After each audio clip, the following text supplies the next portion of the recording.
Assalamualaikum warahmatullahi wabarakatuh. Halo sahabat semua, selamat datang di talkshow kita. Kali ini senang sekali saya Wafik Aziza bisa hadir menemani Anda dengan sebuah tema yang sangat penting, yaitu hambatan komunikasi dalam organisasi dan solusinya. Komunikasi adalah urat nadi sebuah organisasi. Tanpa komunikasi yang baik, koordinasi bisa kacau, hubungan kerja terganggu, bahkan tujuan organisasi bisa gagal tercapai. Hari ini saya tidak sendirian, sudah hadir bersama kita dua narasumber yang luar biasa. Yang pertama, saya Airin Punasabila. Yang kedua, Saya Anzolana Larifi. selamat datang, terima kasih sudah hadir. Terima kasih, senang bisa berbagi di sini. Ya, terima kasih. Semoga diskusi kita bermanfaat. Baik, mari kita mulai pembahasan kita hari ini. Sebelum kita masuk lebih jauh, saya ingin bertanya ke Airin. Menurut Anda, apa sebenarnya komunikasi organisasi itu? Komunikasi organisasi adalah proses penyampaian pesan, instruksi, atau informasi di dalam organisasi. Tujuannya agar semua anggota bisa memahami arah kerja dan bekerja sama mencapai tujuan bersama. Wah, menarik sekali. Kalau menurut Anzola, seberapa penting komunikasi dalam sebuah organisasi tersebut? Sangat penting. Komunikasi itu ibarat darah yang mengalir dalam tubuh organisasi. Karena komunikasi yang lancar, organisasi bisa sakit, penuh salah paham, konflik, dan akhirnya gagal mencapai target. Jadi jelas ya, komunikasi bukan sekedar berbicara, tapi fondasi utama dalam bekerja. Nah, sekarang mari kita bahas apa saja hambatan-hambatan komunikasi itu. Baik, saya terlebih dahulu ke Airin. Menurut Anda, hambatan komunikasi apa yang sering terjadi? Salah satu yang paling nyata adalah hambatan fisik. Misalnya, ruangan kerja yang terlalu bising, jarak yang jauh antara cabang, atau bahkan masalah teknis seperti sinyal internet buruk saat rapat online. Ya, itu memang sering terjadi. Bagaimana dengan hambatan yang lain? Ada juga hambatan semantik atau bahasa. Kadang pimpinan menggunakan istilah teknis atau jargon yang tidak dipahami bawahan. Akhirnya pesan disalahartikan. Wah, jadi sangat relevan. Bagaimana menurut Anzola? Hambatan apa yang menurut Anda yang paling berpengaruh? Saya melihat hambatan psikologis sering jadi masalah besar. Banyak karyawan takut berbicara, takut salah, atau merasa tidak dihargai. Selain itu, ada hambatan budaya, misalnya gaya komunikasi generasi muda yang cenderung santai bisa berbenturan dengan generasi senior yang lebih formal. Wah, menarik sekali ya. Jadi ada hambatan teknis, bahasa, psikologis, sampai budaya. Bagaimana dengan hambatan organisasional, Airin? Betul sekali, hambatan organisasional juga besar pengaruhnya. Misalnya, birokrasi yang terlalu panjang, informasi harus melewati banyak atasan dulu. Akhirnya, pesan jadi lambat, bahkan berubah di tengah jalan.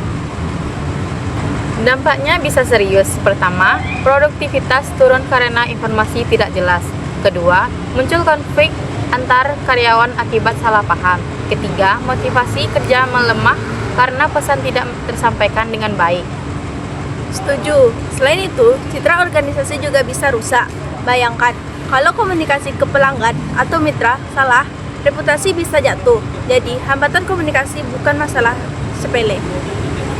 Artinya, komunikasi yang terhambat dapat menghambat segalanya. Kerja tim, produktivitas, bahkan nama baik organisasi. Kalau begitu, mari kita masuk ke solusi. Bagaimana cara mengatasi hambatan-hambatan ini, Airin? Untuk hambatan fisik, solusinya sederhana. Gunakan fasilitas yang memadai, pastikan ruangan kerja kondusif, dan gunakan teknologi komunikasi yang andal. Sedangkan hambatan bahasa bisa diatasi dengan menggunakan istilah yang jelas, bahasa yang sederhana, dan kalau perlu menambahkan visual, contoh nyata agar pesan mudah dipahami. Bagus sekali. Kalau begitu, menurut Anzola, bagaimana solusinya? Kalau hambatan psikologis, organisasi perlu membangun budaya komunikasi terbuka. Pemimpin harus jadi teladan, mau mendengar, memberi kesempatan bawahan bicara, dan tidak mudah menyalahkan. Untuk hambatan budaya, solusinya dengan pelatihan komunikasi lintas budaya, menghargai perbedaan gaya bicara, dan mencari titik temu.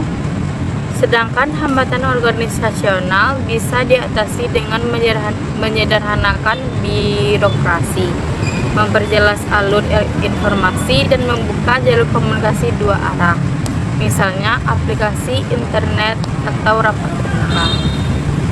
Jadi, kuncinya adalah keterbukaan, kesederhanaan, teknologi yang tepat, dan struktur organisasi yang mendukung komunikasi.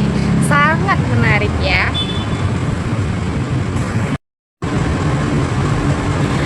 Selanjutnya yaitu, sekarang saya ingin menyampaikan beberapa pertanyaan yang masuk dari audiens. Pertanyaan pertama, bagaimana menghadapi atasan yang tidak mau mendengarkan pendapat bawahan?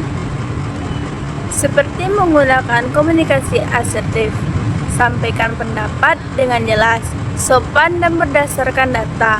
Dengan begitu, atasan biasanya akan lebih menerima.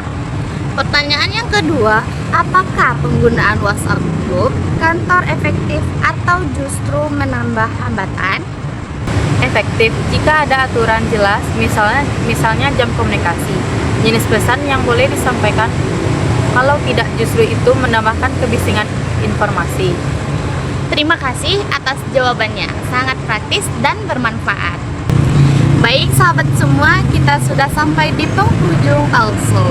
Dari diskusi hari ini kita bisa belajar bahwa hambatan komunikasi organisasi bisa datang dari berbagai sisi, dari fisik, bahasa, psikologis, budaya, hingga struktural.